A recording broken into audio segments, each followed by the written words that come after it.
Hi, this is Damien from AtHope, and I am an axiological atheist, which can simply be understood as a value theory or a value science atheist. Or to put it another way, it can be that I am an axiologist, a value theorist, and I also understand atheism in that way. And I am excited to tell you about a wonderful guest that I have. Could you please go ahead and tell us your name and a little bit about you? Yeah, definitely. I'm Dr. Laura McGuire, and I am a sexologist. And my area of sexology that I focus on is twofold. 50% of it is sexual violence prevention and trauma-informed inclusion, and the other 50% is LGBTQ inclusion, and also how they overlap. So, and I have been working for institutions of higher education and middle schools, high schools for the past couple of years. And then this June, next month, I am starting the National Center for Equity and Agency, where I'll be consulting and being an expert witness full-time on these topics. Wonderful. That's a bunch of amazing topics. Could you, the first couple things of inclusion that you were saying and trauma, could you go ahead and explain exactly what that means? Because I don't personally know those words put together.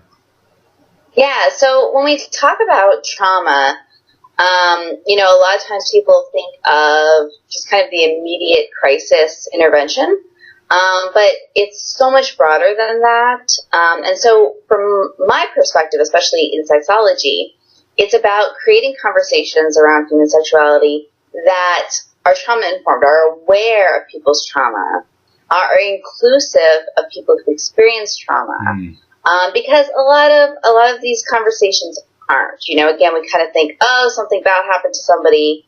That was then. This is now. They should be over it. Or we're just not aware of how all of these things intersect.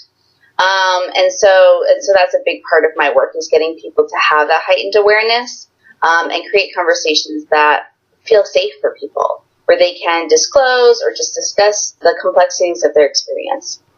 Yeah, it's very interesting you talk about that, because for me personally, I had always felt that I had something happen to me, but I didn't know, right? So my wife before, my ex-wife now, she had given me a massage when I was about 20 and naked, and I was laying on my stomach. She touched my rear end, and I started shaking. I started feeling this really terrible feeling, and I started crying. I didn't even know why. And I was like, man, I feel like I've been molested or raped or something. Something's wrong. But I don't even remember that particular thing happening. Well, it was years later, my wife now went to a counseling group for sex abuse, and she came back and she told me that my experience that I was reacting to was sex abuse. It was actually enemas that my mom had done, excessive enemas as a child. I hated it. As a child, I didn't want anything to do with it, and she did it for all kinds of reasons. And it was sex abuse. And I did not even know that I had the right to feel that way. I didn't even. That's why when I started shaking and crying, I didn't think, oh well, it was my mom doing that. So I know what you're saying, and then it's that feeling of feeling okay. So and it doesn't ever go away. It has never gone away from me. I don't like to be touched at people's hands a certain way. I feel very uncomfortable. So I know what you're saying about it. People think that I'm a big, tough guy and stuff, but I couldn't help the feelings coming over me. Exactly. And people, a lot of times when they blame themselves and they have a difficult time feeling comfortable, whether it's in romantic relationships or just any kind of sexual situation, and they put that blame on themselves. They think, again, this is something I have to figure out and I have to get over, instead of being able to reach out and find resources, professionals who can help them get to wherever they want to be. And I think that's a really important part of it too, is sometimes people who've experienced trauma, their partner will say, I want you to be able to do this with me, or I want you to be comfortable with that. And that is not for that other person to decide. Yeah. That's for the survivor to decide, maybe I never want to go there, ever. And that's okay. Right. Or maybe I do, and I really want to work on it because it's something I think I'll enjoy in the future. And I think you're bringing up a good point, too, that sexual abuse in particular is such a wide range of things. And perpetrators are really, really smart a lot of times, and they know that if they do certain things that don't look like what we stereotypically categorize as rape or molestation, that they can more likely get away with it. And so it's really important to talk about, again, like you're saying, there's a wide range of things that people can say, oh, this is not bad. This, has this purpose, in my mind. But it's completely rape. It's completely sexual abuse. And it has the exact same dramatic effects on a person's life. Well, I really knew it was sexual abuse when I brought it to my mom. Because I said, hey, Mom, I wanted to talk about this because, to me, it feels like sexual abuse. And what she goes, oh, it only happened 1 or 2 times. I'm like, why are you lying? Oh, that makes me really think that maybe there really was something wrong. Why are you, if you felt it was good and you want to justify it now, I was just lightly asking. I wasn't even like being aggressive. But once she said that, I thought, oh, okay, then maybe there was some bad intent. I mean, why would you lie unless you feel guilty? Yeah, no, you're right, and that's a really interesting point too. And I have even personally experienced this as an adult with calling people out on certain things. Yeah. Obviously, as a prevention educator who talks about preventing everything from harassment to assault to all these things. If I notice that somebody's either making me uncomfortable or making someone else uncomfortable, I try to do it in the most, even for them, trauma-informed, sensitive way, but I don't let them get away with it.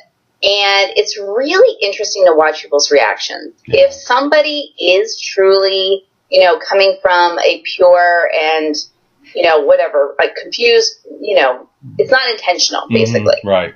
Then their first reaction is to apologize and try to make it better, because I know for myself, if someone came at me and said, you really hurt my feelings when you said this, my first reaction is to feel bad because I never would mean that, and to say, please explain to me what I did. How can I make this better between us? However, when people know deep down that they were doing something that was truly wrong or they were encroaching on that territory, their first reaction is always anger, defensiveness, and blaming the other person. And this is interesting. It's happened to me a few months ago in a work environment where I simply told someone, he said, I want to close the door and tell you something.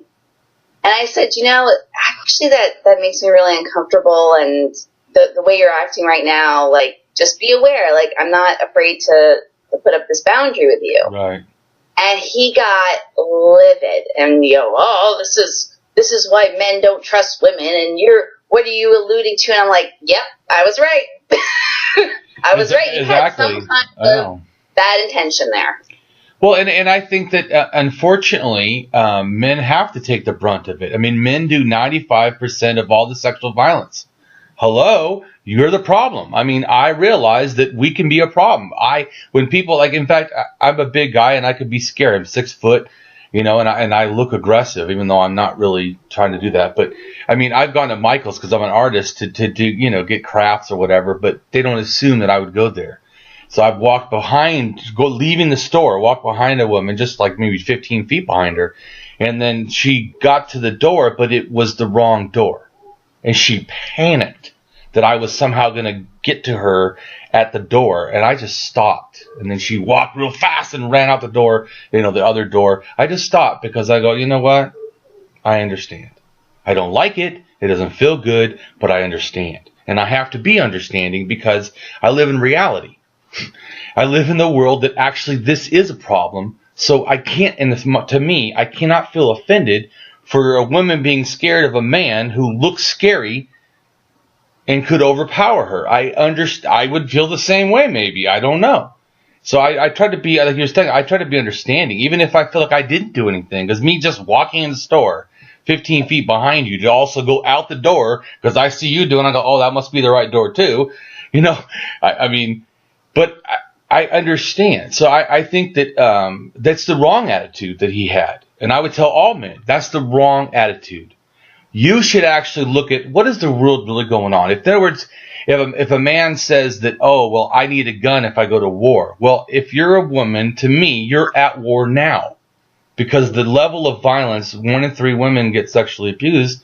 I mean, this is not a guess. This is a factor that has to be thought about. And a woman that's, in a sense, being careful is probably being wise, to me.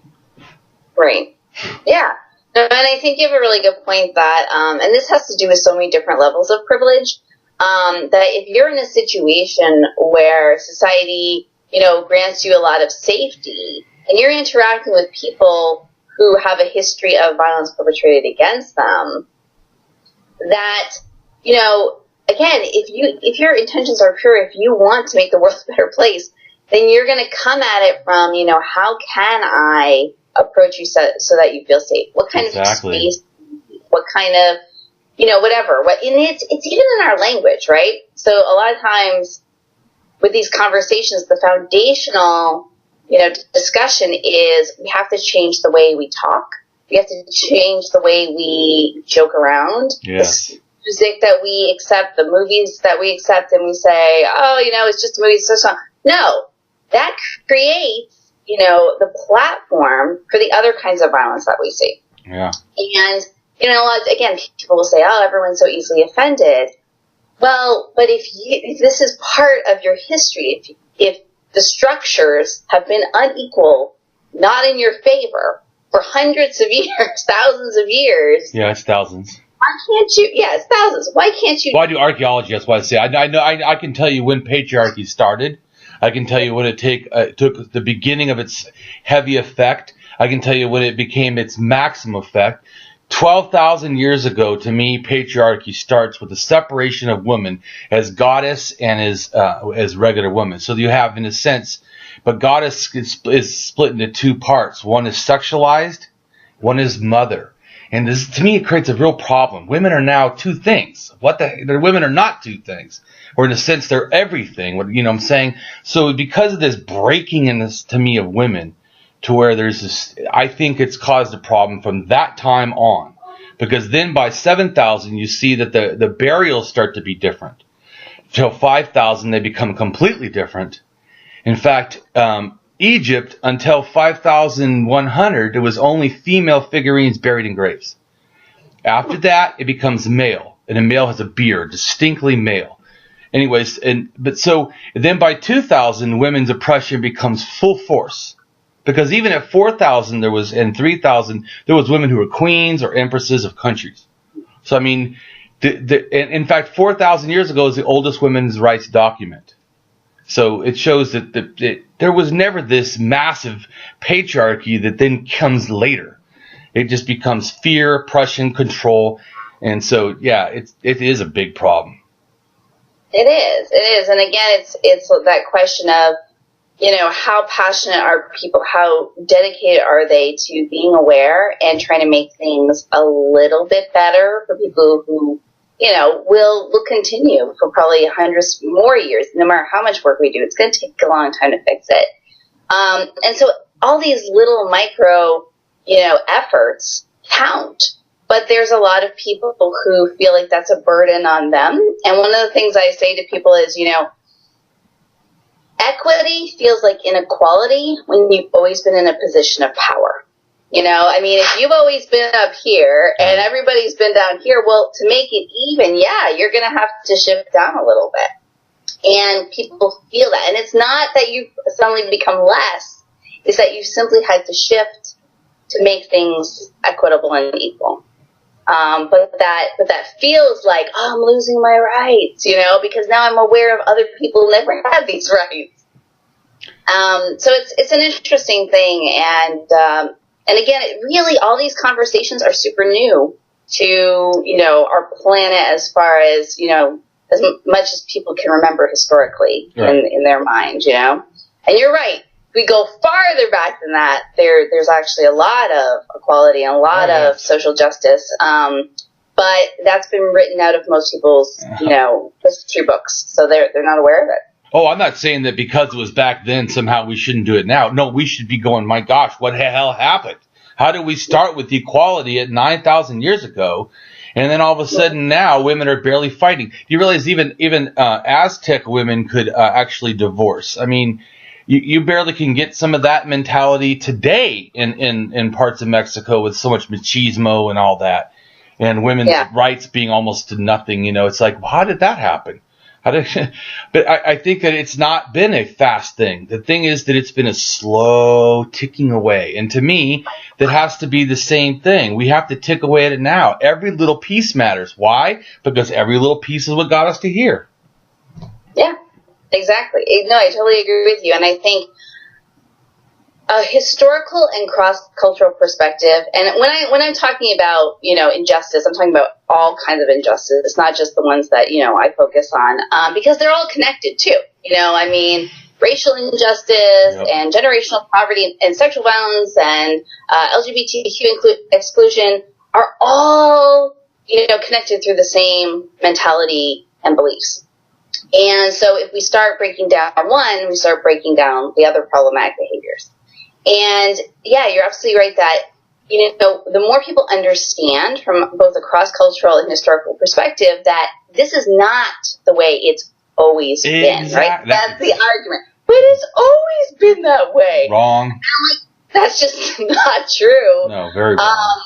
Just even like, for example, when I talk to people about trans inclusion, because right now that's a super hot topic, and they'll say, this is a new invention. Wrong. And I'm like, yeah, I can give you so many resources on how in every continent, in almost every indigenous culture on Earth, being LGBTQ and particularly trans or gender fluid was an esteemed position in most, pre-colonized societies. Mm-hmm.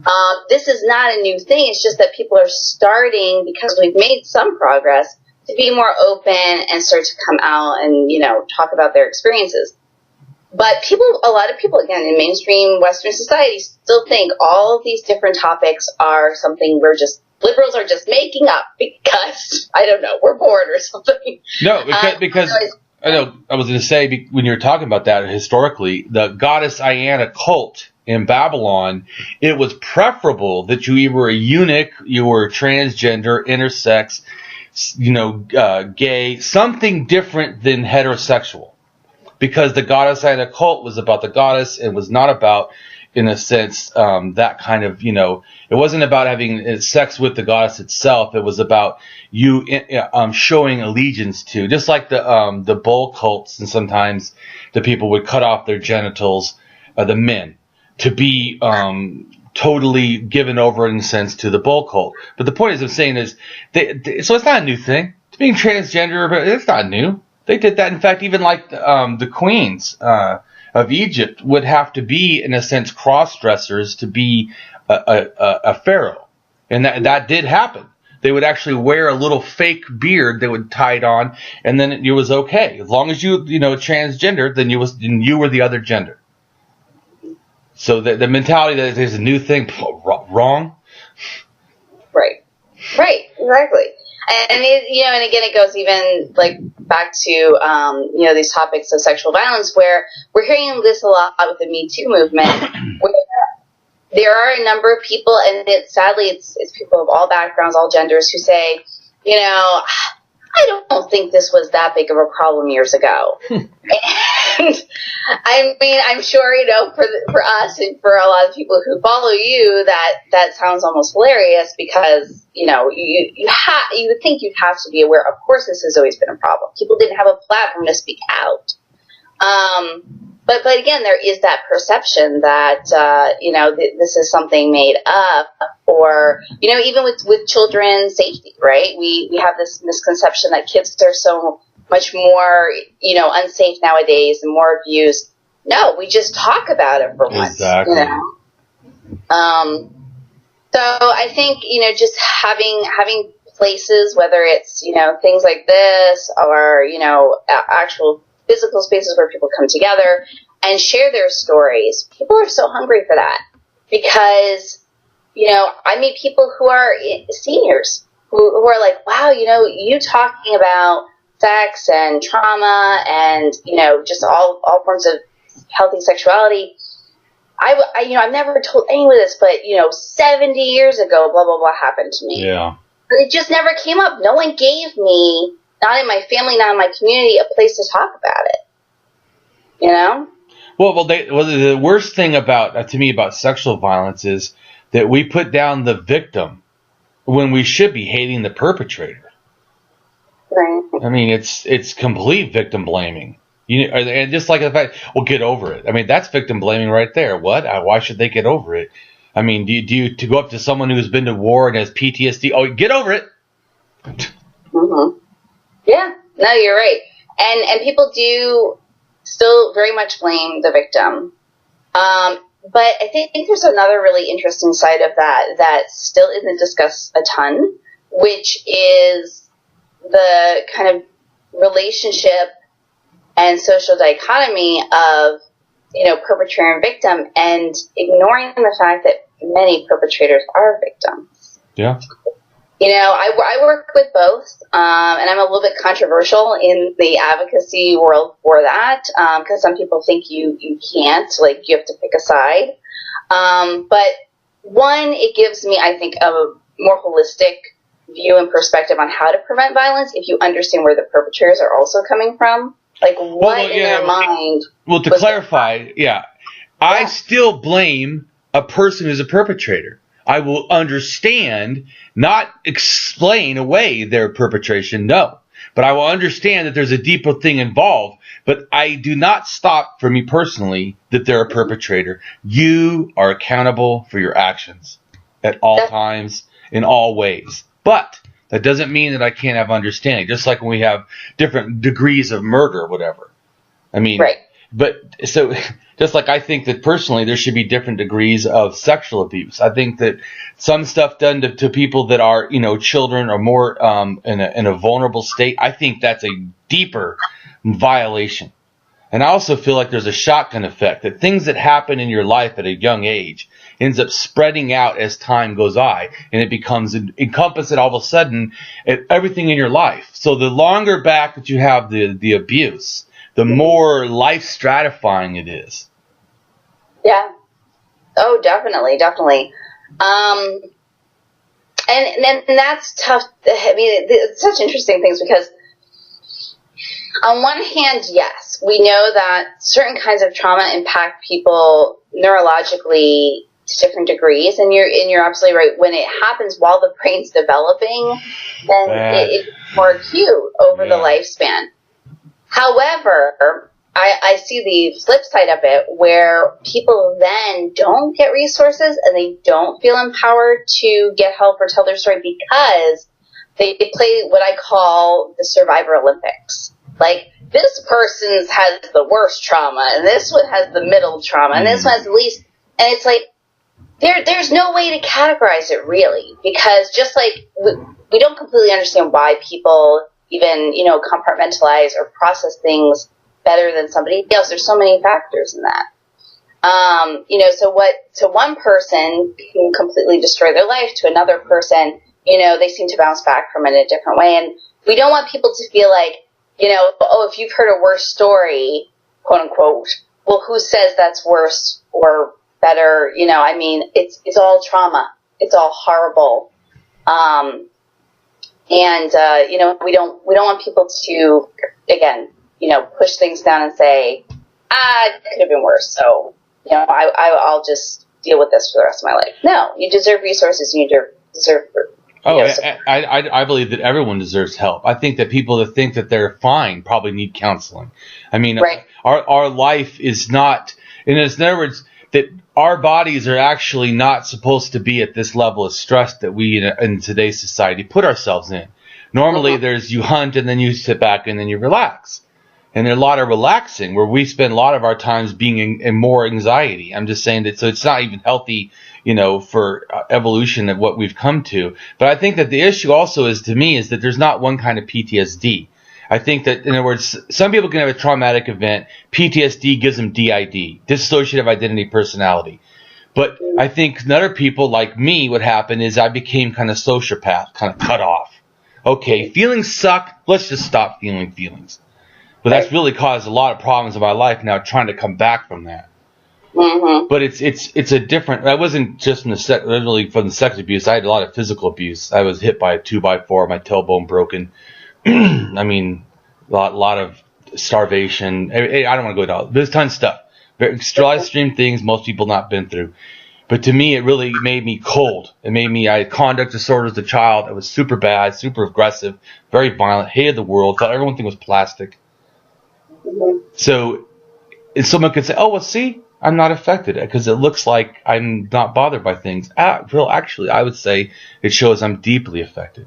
That it affected me so much that I felt I couldn't survive and not be cold-hearted, which is a sad thing in a sense. You know what I'm saying? It's so that they're seeing it from the wrong perspective. I am a victim. I have PTSD that makes me kind of sociopathic in the fact that I have to work at caring. But that's only because I was violated to the point that I stopped caring. But it doesn't mean that if I now were to go do harm, you could go, oh, well, Damien was hurt, so hey. That's why it's okay. No, it's not okay, Damien. There's a life now trying to tell people don't be violent, don't hurt others, don't do sexual abuse. Be thoughtful, be caring, be understanding, be kind. Because I know how toxic it is to not do that. Yeah. No, I completely agree, and thank you for sharing that part of your story. It's the difference between an explanation and an excuse. Yeah, really. We can explain, hey, I don't know why this is happening to me, but, now that I'm learning more, I have this understanding of what led to this point where, I'm not the person I want to be. Yeah. Versus, I should be excused for my bad behavior because what was me.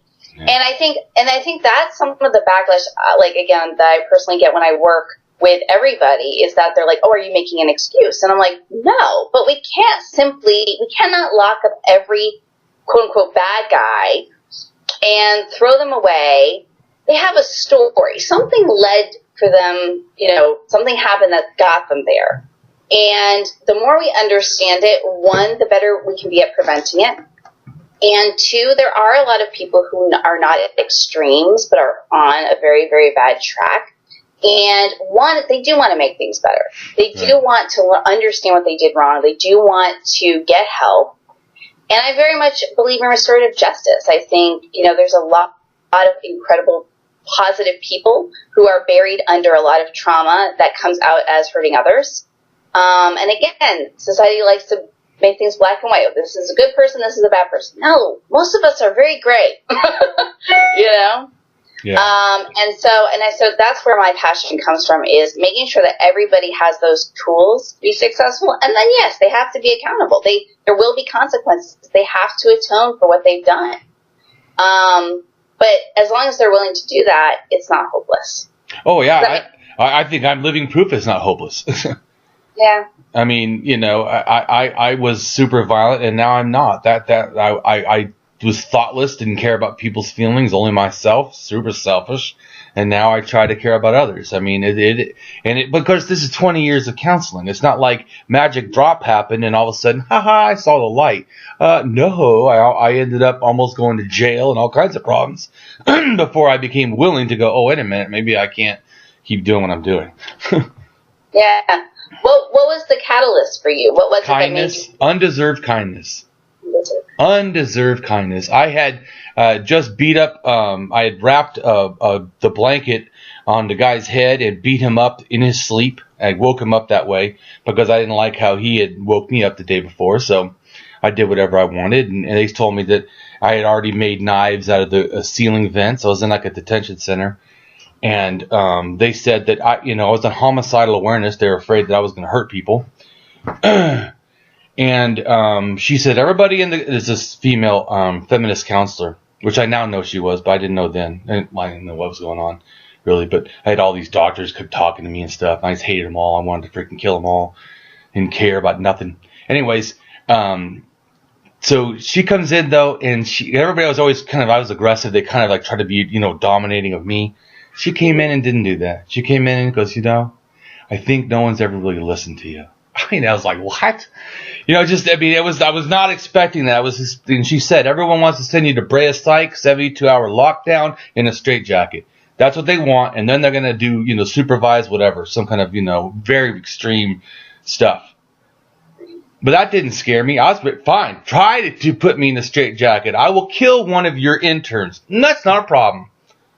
I mean, I was that, but she didn't do that. She's like, I understand you. She goes, I think that everyone, you're really angry and stuff, and I want to hear why. I don't know, just kindness. And I'm like, what? I don't understand this. This I don't know how to deal with. I've never really experienced kindness like this in my life. Someone that's just kind and I don't even earn it. And that touched me so deeply. Someone cares. Someone cares about me. Maybe I should try to care. Maybe, man, this feeling I feel, I want this again. I want it, and I want to give it to someone else. I want to show someone kindness that hasn't earned it. Because I see how valuable it is. Its value is not in the action. It's what the action produces. It like there's fertilizer for you know, compassion to me. And it just started changing my life. And at was that point I realized I don't want to fight anymore. I want to change. I want to figure it out. I don't know how. So I guess I got asked a lot of questions. Because I don't know how. I didn't. In fact, my wife I've been with now for like 11 years. Or maybe I've been here 14 years. And married 11, something like that. Anyways. But I would ask her all the time. She'd cry in a show, and why are you crying at that? That doesn't make me cry. I don't feel anything. People are, you know, like this. And she would explain to me. I go, okay, well, why is that? But why is that? And why do you do that? And why does it make you feel that? And why, when someone gets hurt, why do you care? It's a stupid show, you know. I'm like, I had to like figure out like my feelings again because I had so cut off. I didn't even know what's appropriate. How should I feel? Why do people feel this? I would ask. Like, I don't understand. So, but it was just compassion, just kindness, undeserved. So that's why I try to do the same thing. I try to teach people, I just be kind. Be kind. People remind me to you, be kind. Doesn't mean you can always have people in your life because if people are toxic, I don't accept that.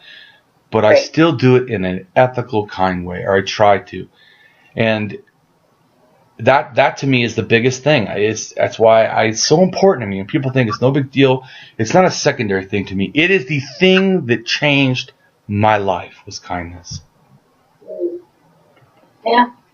Yeah, I obviously I completely agree with everything I've said already, but the big turning point in my career that really made me say, you know, like I'm going to get a terminal degree in this. Yeah.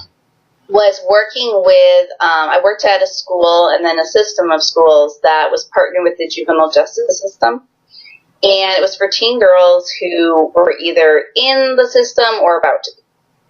And, you know, and they were the kids that got kicked out of every other school and nobody liked them. And they were very aggressive sometimes. And, you know, they could be violent. Many of them had criminal records.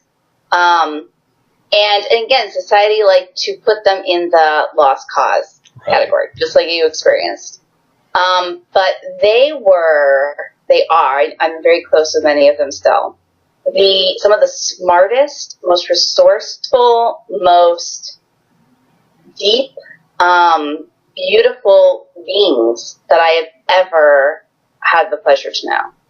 And, you know, I always tell them, like, you guys taught me so much more than I feel like I could have ever taught you as your teacher. Right. Because, you know, the other part of it is, like, everything that you went through or they went through, anyone who's been through trauma, to survive that, you have to tap into some really powerful strengths. And there's sadly a lot of the strength that society, again, likes to put, you know, down and say, oh, you know, you're just angry, you're just aggressive. Flip it around. That person is able to compartmentalize, they're able to push through things, they're able to, you know, find ways to navigate seemingly impossible situations. And we have a choice as a community, as a society, to either utilize those strengths, find them, recognize them, celebrate them, help people to become productive members of society, or to throw them away and never benefit from the gifts that they have. You know, because like you had gifts. That therapist saw that and said, you're not using them well because you're beating people up. However, exactly. You know, that you can choose differently. We can give you the tools to choose differently. And, and I there's a really good documentary on Netflix that I would highly encourage everybody to watch, especially if you're interested in this kind of stuff, called Pervert Park. And it's about a community of pedophiles who live, I think they live in Florida. But the complexities of their stories, again, so many of them being severely victimized and then acting out their abuse on others and then trying to restore their lives and to make things better for the communities that they hurt.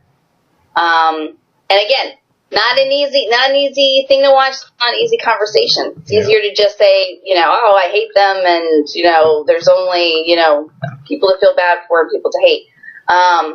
But we're humans. We're so complex. I think as a sexologist, if I learned anything from all of my years of study in that field, it's how complex people are. Could you explain that, since other people don't know? I mean, I may or may not understand complexity of sexuality, but you probably understand it certainly better than I do. Yeah, well, first of all, to kind of explain to people, because sexology is such a small field, most people don't even necessarily know what it means. The way I explain it is it's the scholarly pursuit of understanding human sexual behavior.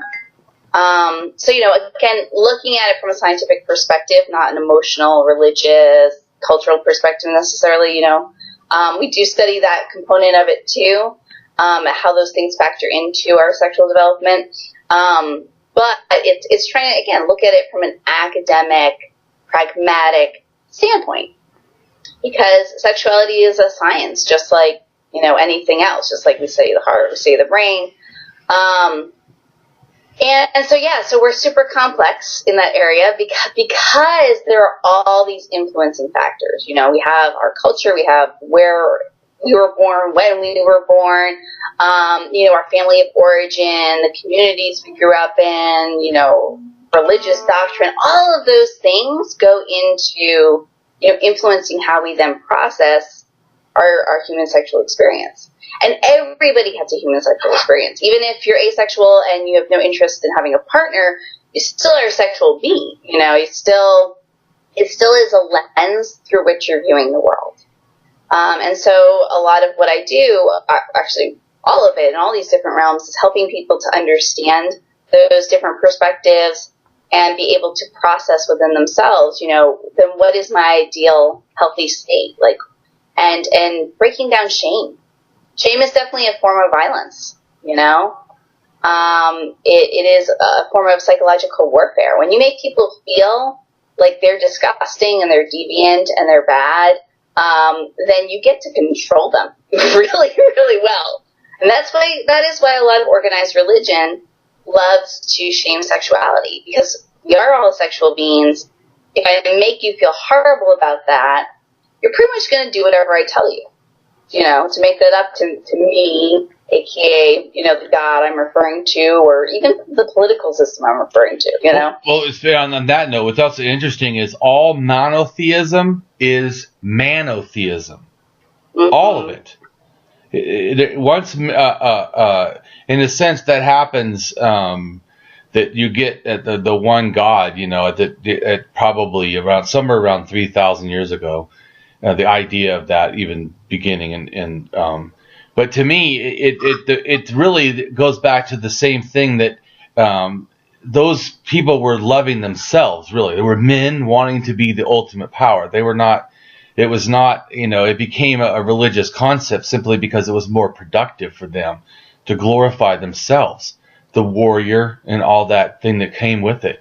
But it also denies too that there was female warriors, because, I mean, the history that is written by men that like to, you know, talk about. In fact, even archaeology for a long time would look at things and assume that what must be man. In fact, they thought all art was males who did it, and they learned it was probably women and children that did it. And like, oh, well, that totally changes everything. Yeah, no, you're absolutely right. we as human beings love to glorify ourselves. And so whatever we are and we experience and we like, we often then say, that's what's normal, that's what's ideal, right. you know. And definitely, absolutely, religion reflects a lot of that. And, but on the other hand, it doesn't have to. And, you know, I think that if people connect with religious principles and that feels right for them, that they need to go out and reclaim that. You know, don't surrender and say, oh, this works for me, but, you know, there's just all this, you know, hypocrisy and negativity. No, especially go back in your history. And even in the Christian church, there is some documentation. There's a really good book about it, by a professor of history, about same-sex marriages being ordained by the church, but, you know, pre it being organized. Mm-hmm. And so again, people can go back and say, you know, wherever my religion, my culture, my political party is right now, if I can change that. You know, we don't have to just accept it. People don't have to give up things that, again, maybe feel good for them, work for them, just because they're problematic. You know, I think we have to fight for those things, you know, to make them better. No, I agree. In fact, speaking of the Bible, Paul talks about Carthage, basically, and he's talking about how people there, it sounds like, are being poly or something, or swingers, that they're having, because they felt that God's love should mean that we should be able to love whoever we want. It should be an open thing with among Christians. And I was like, yeah, too bad that didn't take off. That'd be a totally different Christianity. Exactly. Yeah, exactly.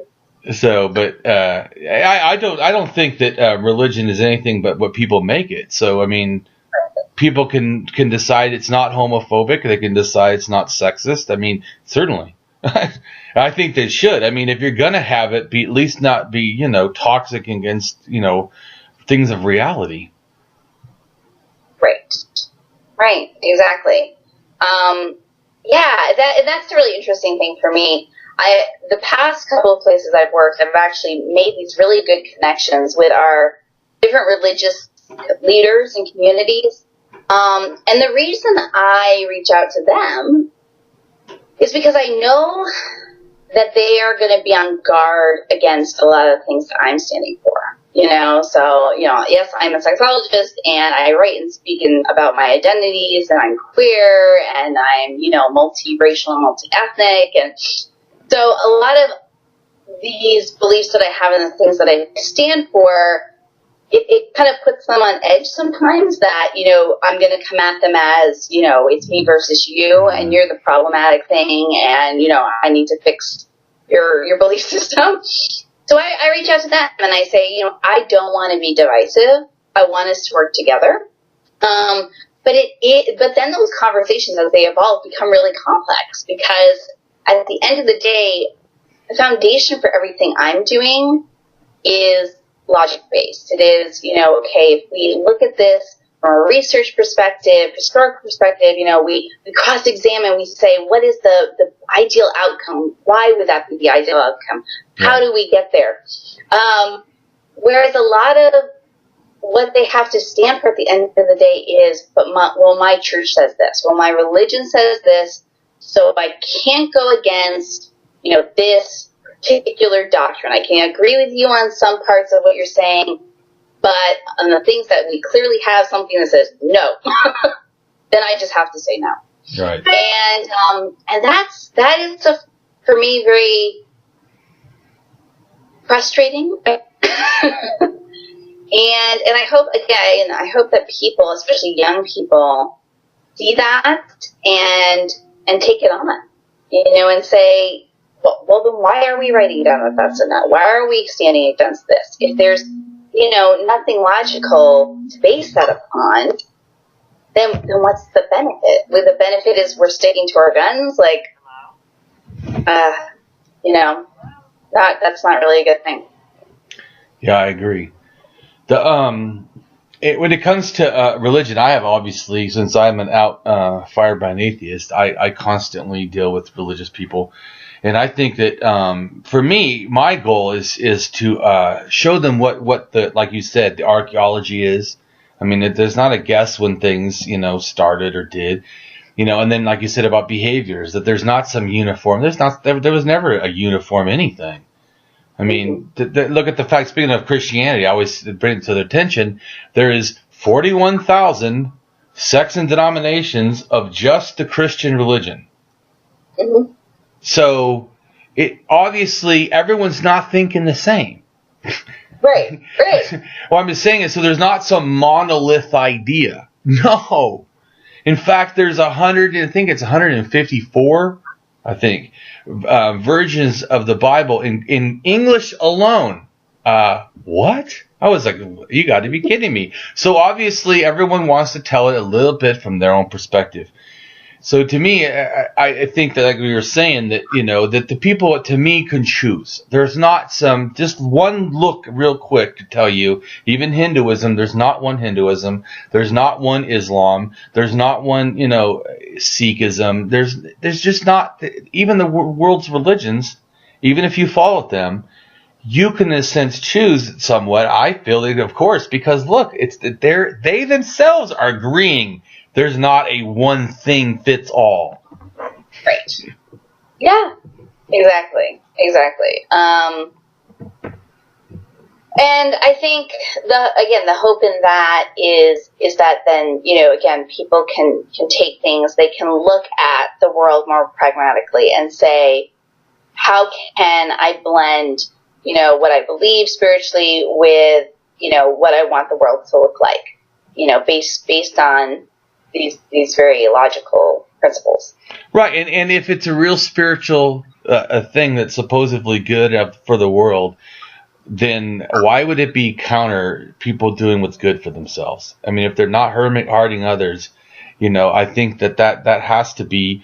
I mean, if you believe in supposedly the golden rule, which is almost in a version in every religion, something like that basically you should care about other people, then I don't see how you can justify not caring about other people.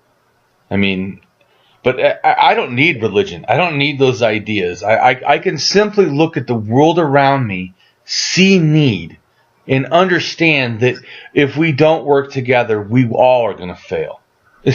But the more we work together, you see society happen, and then you see success. And society is not a one person decides, everyone else follows. The best societies are when everyone has a voice. Definitely. And I think, so on the topic of, like you're saying, I don't need these things to know what's right and wrong. I think that's definitely one of the biggest arguments we get, and again, even from where I'm coming from, it's not based on any kind of religious belief. It's, right. All these other factors, that people will say, well, but religion says such and such, and without that, there'll be no way to know that, rape is wrong, or, excluding people is wrong. Like, we would never figure that out. And I think that's a really fascinating argument, to not believe in humanity, that we have the tools that's completely separate from religious doctrine or a deity, that shouldn't we be able to figure out? I obviously, again, we believe this, but there's so many people that would disagree with that by saying, no, if the religion doesn't teach it, then we'll never know that these things are wrong. And I would go, and we can look at Neanderthals doing intentional burials starting at 250,000 years ago. Humans didn't start doing religious burial until 100,000. So they did it for 150,000 years before us. And they also cared for elderly, cared for sick children. And supposedly, to me, that I would call them pre-anism. They're not even religion in a sense. They're like the pre-religion. So pre-religious people are doing these kind, ethical behaviors without religion. I mean, you don't need that. That is, I'm not saying that people feel like they can't live better lives. Fine, if you think that, but that's not to me evident In fact, people think like atheists are the most immoral. Okay, so how come there's not one atheist hate group in America, but there's something like, I can't remember off the top of my head now, so I don't want to say a number, but there's a lot of religious ones, and I want to say about like 100 and something. I don't know, maybe it's 80, 78, maybe it's 78. 78, I think, is what it is, something like that. Christian hate groups, just Christian ones. Not any other religion, just Christian. And they always say that Christian sin's better than atheists. I deal with a lot of Christians in America, and I always think it's funny. Yeah, so how come you guys have all the hate groups, but we don't? I mean, how come we only make up 0.1% of all prisons? Yeah. How come we make up more of the scientists, more of the doctors, more of the people of the higher education, the psychologists, than the general population? The atheists are more intelligent. They have less divorce. They have less child abuse. I'm not saying the atheists are perfect. I'm just making a comment that the mentality that demands religion to be ethical is not accurate. Yeah. No, I think, and at the end of the day, the most important thing is that people sit down and have these conversations, right? Like that I did not know, like, that the statistic about the prisons, that's important for people to be aware of. And again, it's not about making people agree with each other. It's about having the strength and the courage to be uncomfortable and being okay with that. Like, let's be uncomfortable. Let's have honest dialogue and, find our common ground and, understand where each other's coming from on the things we'll never agree on. That's the most important thing. And I feel like sometimes that's the thing that people fear the most, is they just don't want to talk about stuff. And it's not going to get any better. Speaking of which, could you, real quick, to wrap this up, could you tell us some things that you think that the society thinks that as a sexologist that are just inaccurate? I definitely want to hear about some of that. Okay. Gosh, things that people think of. There's so many. Well, I figured that should be like a fertile ground. I think one of the biggest things is people think that sex education, and sex education not just being physiological, the ins and outs of it, pun intended. But again, like across the lifespan, people understanding how their bodies work, but also understanding, again, the mental, emotional, social aspects of sex and like why we desire things and how we communicate with each other sexually. And, that people think all of those conversations are, one, not really necessary, or two, bad and will somehow lead to some negative outcome.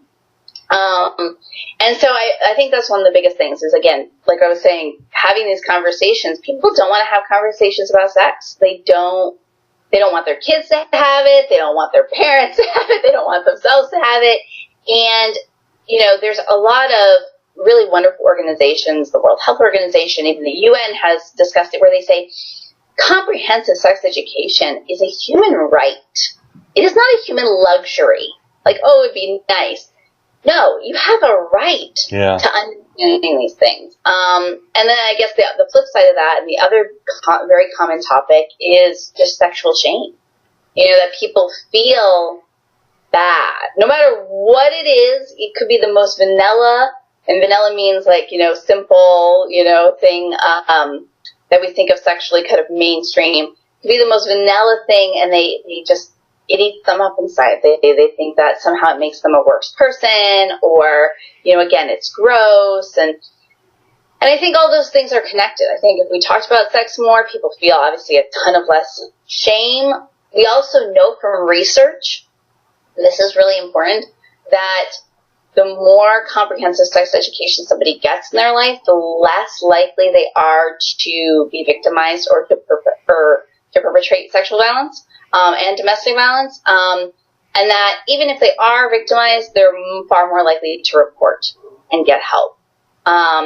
and we know that for like a fact. Like there's meta-analysis on this. And again, so what is the benefit to not talking about it? The benefit is that certain people in power get to hold that power over others. And obviously, that's not okay. And, so I think if I can do one thing to make the world a better place, it's, to have these conversations, to get people to be uncomfortable. As much as I love the concept of safe spaces, they're kind of another extreme. And really the balance is brave spaces, having places where people, again, talk about stuff and everybody is a little uncomfortable. And that's okay because everyone's respectful. And, and you get to that place of understanding each other better. And so with this organization I'm starting in a few weeks, that is our goal, is to go out into communities, whether it's with healthcare providers or schools or, organizations, governments, talking about these things in a really honest and comprehensive way, pushing those boundaries, where these conversations haven't gone yet. And just, making the world a better place. It's as simple as that. Yeah.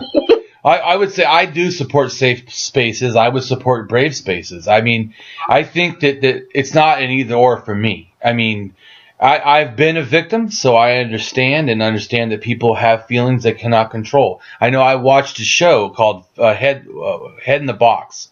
It's about a woman who was captured and then her head was kept in a box. She was kept buried under their it was a couple under their bed, and was whipped and beaten for years and all this, and was told that God wanted to do this, and it was, anyways, I watched it. It bothered me so bad that like for 3 days I was like just rocked. I mean, not in a good way, like just feeling awful. I just hated, this had happened to anyone, and I hate things like this. It's just, so I can understand that. I mean, I was not good. Just everyone else could probably watch that. No big deal, maybe. Maybe they'd like it or not like it, but it affected me psychologically very deeply. I felt super, like, awful. I mean, like a fugue state or something. It just really, and so I understand and compassionate that there's people that have experienced stuff that, and I do agree with you, Comey, you said before about not judging, abuse. I always tell people, I don't compare abuse. I don't know. All you got to tell me is how it affected you, not what has happened, because I could have stuff worse than someone else, but they're affected more. Well, that doesn't make me better. That just makes it different, because everyone's in a sense got a different emotional makeup.